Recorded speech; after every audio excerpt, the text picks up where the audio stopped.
Hello there guys, glad to see all of you watching another video of mine.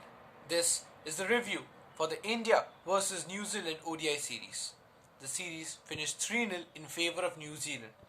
It was a complete whitewash. Similar thing that we did to New Zealand in the T20 series. But there were a few positives and negatives, to be honest, when it comes to the India side. I'll be going through all the positives and the negatives, and as well as of New Zealand, I'll be going through all the positives and very few negatives.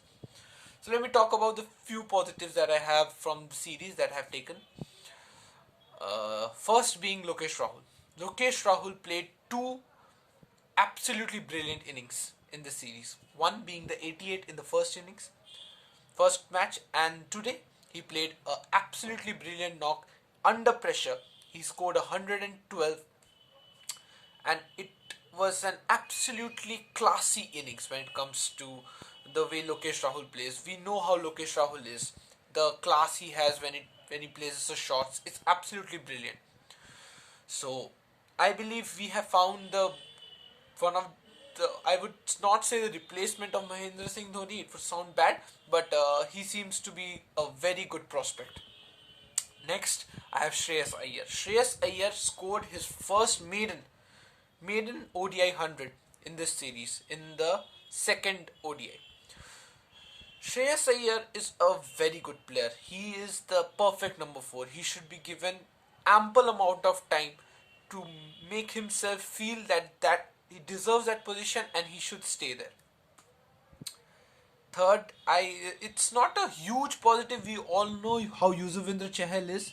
My third positive was Yuzvendra Chahal. Yuzvendra Chahal came out as the highest wicket taker of this series. He took 6 wickets, and that's it. There are no more positives for India. I'll be going over the positives for New Zealand, then I'll be going over the negatives for India. Or should I do? Let's talk about the negatives first. There are far too many negatives, to be honest. First, Jasprit Bumrah. Jasprit Bumrah looked out of sorts, to be honest. I believe the New Zealand players have found the trick to play Jasprit Bumrah, because he was ineffective throughout the series. I don't know what has happened. Due to his injury, he might not be feeling so amped up, to be honest, but the last T20, the way he played, I thought he is back, but the ODI series shows that he needs some more time, some more game time to be absolutely ready, like to be the Jasprit Bumrah we all know. Second, I would say the lack of support that Jasprit Bumrah got throughout the series. After Shami playing the first ODI, even Shami was absolutely poor in the first ODI.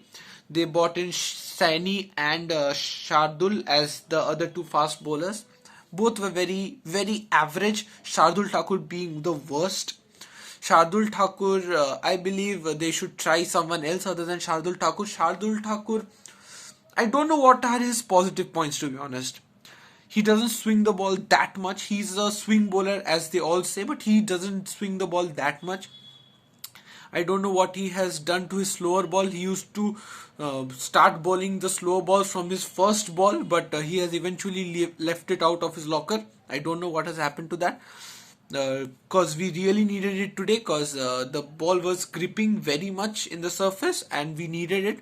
We also how Chahal got the wicket of Martin Guptill. It was an absolute peach of a delivery. That was one of the best deliveries I've seen in the last 2 to 3 years, to be honest. I remember the Ashwin's ball to Amla. Other than that, I haven't seen such a beautiful leg spin delivery. Third, the openers. They need a lot of time. Today, Prithvi Shaw looked impressive. The runs he scored, he looked so impressive. But the immaturity, the eagerness of taking the second run cost him the wicket. But Mayank Agarwal is in a very bad form, to be honest, and it might affect the test series that is starting on 21st. That might affect India's chances of winning, because as in test matches we need a good start. A good start is very important when it comes to test matches. So I don't know. I believe one thing I missed in the test squad. I believe Lokesh Rahul, in this purple patch that he's having, he should have been given an opportunity to play in the test matches, but eventually he was left out. That's not a problem. Third point, the lean patch of Virat Kohli. Virat Kohli has been scoring. I'm not saying he has been scoring, but the expectation that we have from Virat Kohli, that he will score hundreds every day. I know that's a huge expectation from someone. He's a human being, to be honest. He has been scoring 50s continuously, but we are missing that century, to be honest.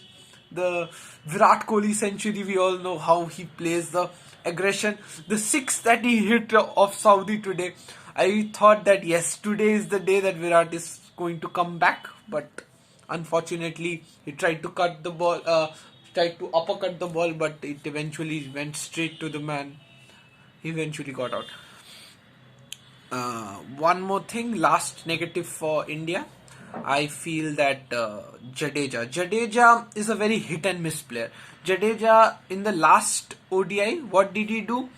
He did what Dhoni did in the World Cup. That's it. If you understand, you understand. If you don't, you don't. I'm sorry.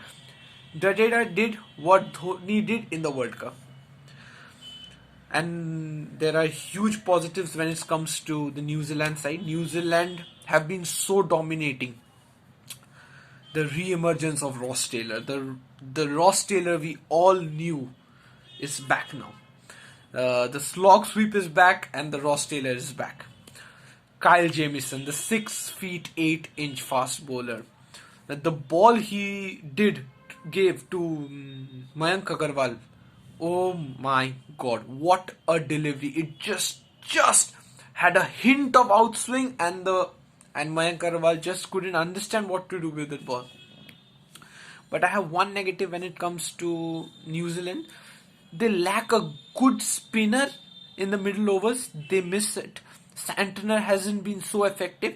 I know Neesham and Bennett have been doing a good job, but eventually they will need a spinner because the T20 tournament will be played in Australia. So I think they need a good spinner. Santner is good, but someone like Ish Sodhi should be brought into their ODI setup, I believe, because they missed that spinning edge. Because the pitch was gripping today. A player like Ish Sodhi would have benefited a lot from this series, from this pitch, today's pitch. So, one point that I had written and kept it aside because I wanted to talk about it. It's Kedar Jadhav. I believe it's the end of the career for Kedar Jadhav. He won't be getting so much time. He's already above 30. And he doesn't fit into the squad. He isn't a player who plays 15-20 balls and will give you 30 runs, 35 runs. No. He's not a player who will give you 100 when the team is in a dire need of 100 or a good partnership. He doesn't provide that. So what does he do? He has also stopped bowling. The odd wicket that he used to get here and there, he has stopped. So I don't see him fitting into this team. But yes, that's it. Because Kedar Jadhav isn't fitting into the team. So what changes do I want from the 11 that played generally? I want a good spin or fast bowler. Other than, I believe Saini has a good prospect. He has the pace. He just need to vary the length bit comparatively. Like, he bowls generally very full deliveries when it comes. But I believe Shami is a very good option. I believe Shami, Jassi, and maybe whom do we have? Bhuvaneshwar is injured. So we need to find a good fast bowler, to be honest. Deepak Chahar might be a good option when we are playing overseas because he can swing the ball. Deepak Chahar might be a good option. So let's see. I don't know when we are playing the next ODI series, but the test series is starting on the 21st. We are having a practice match, then we play the test series. Test series is a part of the World Test Championship, so watch out for the review. So if you like this video, do give a thumbs up and subscribe to my channel. Thank you.